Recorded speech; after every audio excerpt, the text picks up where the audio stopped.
ವಿದ್ಯಾರ್ಥಿಗಳೇ, ಸೈಬರ್ ಖದೀಮರ ಬಗ್ಗೆ ಎಚ್ಚರ. ನಿಮಗೆ ಗೊತ್ತಿಲ್ಲದೆ ನಿಮ್ಮ ಹೆಸರಲ್ಲಿ ಲೂಟಿ ಮಾಡ್ತಾರೆ. ನಿಮ್ಮ ಹೆಸರಲ್ಲೇ ಬ್ಯಾಂಕ್ ಖಾತೆಯನ್ನ ತೆರೆದು ವಂಚಿಸ್ತಾರೆ. ವಿದ್ಯಾರ್ಥಿಗಳೇ ಇಲ್ಲಿ ಗಮನಿಸಬೇಕು. ಕೇವಲ ವಿದ್ಯಾರ್ಥಿಗಳು ಮಾತ್ರ ಅಲ್ಲ, ಪ್ರತಿಯೊಬ್ಬರು ಎಚ್ಚರಿಕೆಯನ್ನು ವಹಿಸಲೇಬೇಕಾದಂತಹ ಸಂದರ್ಭಗಳು ಈಗ ಬಂದೊದಗಿದೆ. ಕಾರಣ ಈಗಾಗಲೇ ಅಂತಹ ರೀತಿಯಾದಂತಹ ವಂಚನೆಗಳು ಪ್ರತಿನಿತ್ಯ ನಡೀತಾ ಇದೆ. ಈಗ ವಿದ್ಯಾರ್ಥಿಗಳಿಗೆ 1,000 ಕೊಟ್ಟು ಅಕೌಂಟ್ ಓಪನ್ ಮಾಡಿಸ್ತಾರೆ.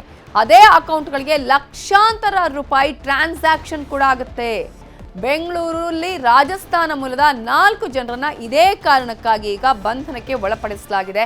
ಉತ್ತರ ಭಾರತದ ವಿದ್ಯಾರ್ಥಿಗಳನ್ನ ಪರಿಚಯ ಮಾಡ್ಕೊಳ್ತಾ ಇತ್ತು ಈ ಗ್ಯಾಂಗ್. 1,000 ಹಣ ಕೊಡ್ತೀವಿ ಅಂತ ಹೇಳಿ ಅಕೌಂಟ್ ಅನ್ನ ಓಪನ್ ಮಾಡಿಸ್ಕೊಳ್ತಾರೆ. ಆ ನಂತರ ನಮ್ಮ ಕಡೆಯವರು ಅಂತ ನಂಬಿ ವಿದ್ಯಾರ್ಥಿಗಳು ಎಲ್ಲರೂ ಕೂಡ ದಾಖಲೆಗಳನ್ನು ಕೊಡ್ತಾರೆ. ಆಗ ಏನ್ ಮಾಡ್ತಾರೆ ಅವರು? ಅದಕ್ಕೆ ಲಕ್ಷಾಂತರ ರೂಪಾಯಿಯ ಟ್ರಾನ್ಸಾಕ್ಷನ್ಗಳನ್ನು ಕೂಡ ಮಾಡ್ಕೊಳ್ತಾರೆ. ಈ ರೀತಿಯಾದಂತಹ ಗ್ಯಾಂಗ್ ಇದು. ಇದೀಗ ರಾಜಸ್ಥಾನ ಮೂಲದ ಅಭಯ್ ದಾನ್ ಚರಣ್, ಅರವಿಂದ್ ಕುಮಾರ್, ಪವನ್ ಬಿಷ್ಣೋಯ್, ಸವಾಯಿ ಸಿಂಗ್ ಇವರನ್ನ ಅರೆಸ್ಟ್ ಮಾಡಲಾಗಿದೆ. ಪ್ರಮುಖವಾಗಿ ಸೈಬರ್ ಖದೀಮರ ಬಗ್ಗೆ ಎಚ್ಚರಿಕೆ ಎಷ್ಟೇ ಇದ್ರೂ ಕೂಡ ಸಾಲೋದಿಲ್ಲ. ನಾವು ಎಲ್ಲ ಒಂದು ಕಡೆಯಲ್ಲೇ ಏನೋ ಒಂದು ತಪ್ಪು ಮಾಡೇ ಮಾಡ್ತೀವಿ ಅನ್ನೋದನ್ನ ನಂಬಿಕೊಂಡಿರುವಂತಹ ಇಂತಹ ತಂಡಗಳು ಅದನ್ನೇ ಎನ್ಕ್ಯಾಶ್ ಮಾಡಿ ಜನರ ಅಟ್ಲೀಸ್ಟ್ ಯಾವ ರೀತಿಯಾಗಿ ಮಾಹಿತಿಗಳನ್ನ ಪಡ್ಕೊಂಡು ಅವರಿಂದ ಈ ರೀತಿಯಾದಂತಹ ಕೃತ್ಯವನ್ನು ಕೂಡ ಮಾಡಿಕೊಳ್ಳುವಂತಹ ತಂಡ ಬಹಳ ಇದೆ. ಇದರಿಂದ ಎಲ್ಲರೂ ಕೂಡ ಎಚ್ಚರಿಕೆಯಿಂದ ಇರಬೇಕಾಗತ್ತೆ. ವಿದ್ಯಾರ್ಥಿಗಳ ಅಕೌಂಟ್ ಮಾಡಿಸಿ ಮೋಸ ಮಾಡುವಂತಹ ತಂಡ. ಡೆಬಿಟ್ ಕಾರ್ಡ್, ಕ್ರೆಡಿಟ್ ಕಾರ್ಡ್, ಪಾಸ್ಬುಕ್ಗಳನ್ನ ಇವರು ತಗೋತಾರೆ. ವಿದ್ಯಾರ್ಥಿಗಳ ಅಕೌಂಟ್ಗೆ ಹವಾಲಾ ಹಣ ಬಂದಂತಹ ಶಂಕೆಯಲ್ಲಿ ಈಗಾಗಲೇ ಅವೆಲ್ಲವನ್ನ ಚೆಕ್ ಮಾಡ್ತಾರೆ. ಹಲವು ಕಡೆಗಳಿಂದ ಅಕೌಂಟ್ಗಳಿಗೆ ಹಣವನ್ನ ಈ ಆರೋಪಿಗಳು ಹಾಕಿಸಿಕೊಂಡಿದ್ರು. ಆರೋಪಿಗಳಿಂದ ಈಗಾಗಲೇ ಪೊಲೀಸರು ಲಕ್ಷಾಂತರ ರೂಪಾಯಿ ಹಣವನ್ನ ಸೀಸ್ ಮಾಡ್ಕೊಂಡಿದ್ದಾರೆ.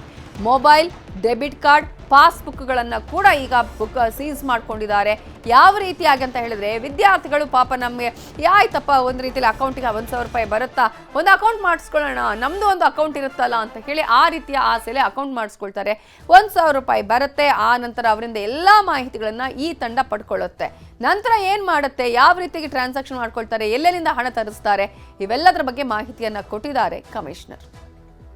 19 ಮೊಬೈಲ್ ಫೋನ್ಗಳು, 2 ಲ್ಯಾಪ್ಟಾಪ್ಗಳು, 20 ಸಿಮ್ ಕಾರ್ಡ್ಗಳು, ಜೊತೆಗೆ ಈ ರೀತಿ ಬೇರೆ ಬೇರೆ ವಿದ್ಯಾರ್ಥಿಗಳಿಂದ ತೆರೆಸಿರ್ತಕ್ಕಂಥ ವಿವಿಧ ಬ್ಯಾಂಕ್ ಖಾತೆಗಳು, ಸುಮಾರು 34 ಬ್ಯಾಂಕ್ ಪಾಸ್ಬುಕ್ಗಳು, 106 ಕ್ರೆಡಿಟ್ ಕಾರ್ಡ್, ಡೆಬಿಟ್ ಕಾರ್ಡ್ಗಳು, 39 ಬ್ಯಾಂಕ್ಗಳ ಚೆಕ್ ಬುಕ್ಗಳು ಮತ್ತು ಜೊತೆಗೆ ಸುಮಾರು 75 ಲಕ್ಷ ನಗದು ಹಣವನ್ನು ಪೊಲೀಸರು ಇಲ್ಲಿ ವಶಪಡಿಸಿಕೊಂಡಿರ್ತಾರೆ. ಇದು ಒಂದು ಬೃಹತ್ ಸೈಬರ್ ವಂಚನೆಯ ಜಾಲ ಅಂತ ಹೇಳಿ ಅಂದಾಜಿಸಲಾಗಿದೆ. ಮತ್ತು ಈ ಎಲ್ಲ ಅಕೌಂಟ್ಗಳನ್ನು ಈ ರೀತಿ ಬೇರೆ ಬೇರೆ ವ್ಯಕ್ತಿಗಳಿಗೆ ಬೇರೆ ಬೇರೆ ರಾಜ್ಯಗಳಲ್ಲಿ ಬೇರೆ ಬೇರೆ ನಗರಗಳಲ್ಲಿ ಅವರನ್ನು ವಂಚಿಸಲಿಕ್ಕೆ ಉಪಯೋಗ ಮಾಡ್ತಾ ಅಂತಕ್ಕಂಥದ್ದು ತಿಳಿದು ಬಂದಿದೆ.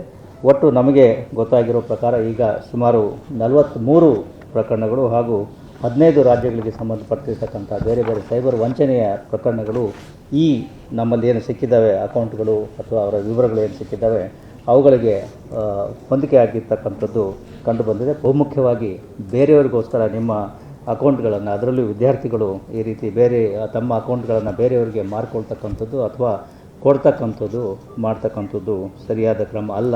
ಆದ್ದರಿಂದ ಇದರ ಬಗ್ಗೆ ಸ್ವಲ್ಪ ಎಚ್ಚರ ವಹಿಸಬೇಕು ಅಂತ ಹೇಳಿ ನಾವು ಕೇಳ್ಕೊಳ್ತೀವಿ. ಇದೇ ವಿಚಾರಕ್ಕೆ ಸಂಬಂಧಪಟ್ಟ ಹಾಗೆ ಇನ್ನಷ್ಟು ಡೀಟೇಲ್ಸ್ ಅನ್ನು ಕೊಡೋದಕ್ಕೆ ನಮ್ಮ ರಿಪೋರ್ಟರ್ ಮುನಿರಾಜು ನೇರ ಸಂಪರ್ಕದಲ್ಲಿ ಜಾಯ್ನ್ ಆಗಿದ್ದಾರೆ. ಮುನಿರಾಜು, ಈಗಾಗಲೇ ಎಷ್ಟೇ ಮೈಯೆಲ್ಲ ಕಣ್ಣಾಗಿ ಇದ್ರೂ ಸಾಕಾಗಲ್ಲ ಅನ್ನೋದಕ್ಕೆ ಪ್ರತಿನಿತ್ಯ ಈ ರೀತಿಯಾಗಿ ಮೋಸಕ್ಕೆ ಒಳಗಾಗುವಂಥದ್ದು, ವಂಚನೆಗೆ ಒಳಗಾಗುವಂತಹದ್ದನ್ನೇ ನಾವು ಗಮನಿಸ್ತಾ ಇರ್ತೀವಿ. ವಿದ್ಯಾರ್ಥಿಗಳನ್ನು ಈ ತಂಡ ಹೇಗೆ ಟಾರ್ಗೆಟ್ ಮಾಡ್ಕೊಂಡಿತ್ತು, ಯಾವ ರೀತಿಯಾಗಿ ಈ ಟ್ರಾನ್ಸಾಕ್ಷನ್ ಮಾಡ್ತಾ ಇತ್ತು, ಈ ತಂಡವನ್ನ ಭೇದಿಸಿದ ಹೇಗೆ? ನಮಿತಾ, ಏನು ಬೆಂಗಳೂರಿನಲ್ಲಿ ಬೃಹತ್ ಒಂದು ಸೈಬರ್ ಜಾಲವನ್ನು ಈಗ ಪೊಲೀಸರು ಪತ್ತೆ ಮಾಡಿದ್ದಾರೆ. ಆ ಒಂದು ಜಾಲ ಏನಿದೆ ಅದು ವಿದ್ಯಾರ್ಥಿಗಳನ್ನೇ ಟಾರ್ಗೆಟ್ ಮಾಡಿಕೊಂಡು ಅವ್ರಿಗೆ ಏನು ವಿದ್ಯಾರ್ಥಿಗಳಿಗೆ 1,000 ರೂಪಾಯಿ ಹಣ ಕೊಡ್ತೀವಿ, ನಿಮ್ಮ ಒಂದು ಡೀಟೇಲ್ಸ್ ಮತ್ತು ಬ್ಯಾಂಕಿಗೆ ಸಂಬಂಧಪಟ್ಟಂತೆ ಒಂದು ಹೊಸ ಬ್ಯಾಂಕನ್ನು ಕ್ರಿಯೇಟ್ ಮಾಡಿಕೊಡಿ ಅಂತೇಳಿ ಒಂದು ಖಾತೆಯನ್ನು ತೆರೀತಾ ಇದ್ರು.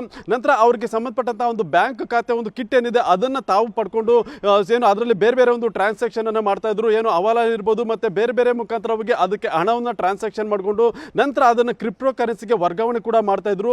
ಇಂಥ ಒಂದು ಜಾಲವನ್ನ ಈಗ ಬೆಂಗಳೂರಿನ ಒಂದು ಆಗ್ನೇಯ ವಿಭಾಗದ ಸೆನ್ ಪೊಲೀಸರಿಗೆ ಪತ್ತೆ ಹಚ್ಚಿದ್ದು ಅದರಲ್ಲಿ ಸುಮಾರು ರಾಜಸ್ಥಾನ ಮೂಲದ 4 ಆರೋಪಿಗಳನ್ನು ಕೂಡ ಬಂಧಿಸಿದ್ದಾರೆ.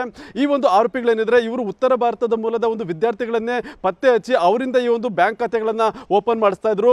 ಅವರಿಗೆ ಪ್ರತಿ ಬ್ಯಾಂಕ್ ಖಾತೆ ಓಪನ್ ಮಾಡೋದಕ್ಕೆ 1,000 ರೂಪಾಯಿ ಹಣವನ್ನು ಕೂಡ ಅವರಿಗೆ ಕೊಡ್ತಾ ಇದ್ರು.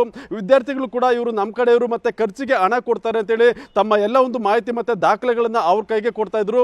ಈ ಒಂದು ಸಂದರ್ಭದಲ್ಲಿ ಅವರು ಬೇರೆ ಬೇರೆ ಒಂದು ರಾಜ್ಯಗಳು ಮತ್ತೆ ಬೇರೆ ಬೇರೆ ಮುಖಾಂತರವಾಗಿ ಫ್ರಾಡ್ ಏನ್ ಮಾಡ್ತಾರೆ ಆ ಒಂದು ಫ್ರಾಡ್ಗೆ ಸಂಬಂಧಪಟ್ಟಂತ ಹಣವನ್ನ ಈ ಒಂದು ವಿದ್ಯಾರ್ಥಿಗಳ ಖಾತೆಗೆ ಟ್ರಾನ್ಸ್ಫರ್ ಮಾಡ್ತಾ ಇರುತ್ತೆ.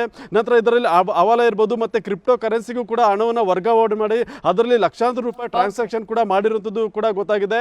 ಈಗಾಗಲೇ ಇದಕ್ಕೆ ಸಂಬಂಧಪಟ್ಟಂತೆ 4 ಪೊಲೀಸರು ಬಂಧಿಸಿ ಅದಕ್ಕೆ ಬ್ಯಾಂಕ್ ಖಾತೆಗಳು ಮತ್ತೆ ಬ್ಯಾಂಕ್ ಪಾಸ್ಬುಕ್ಗಳನ್ನು ಕೂಡ ಸೀಸ್ ಮಾಡಿದ್ದಾರೆ. Navitha, thank you Muniraju ಡೀಟೇಲ್ಸ್ಗೆ.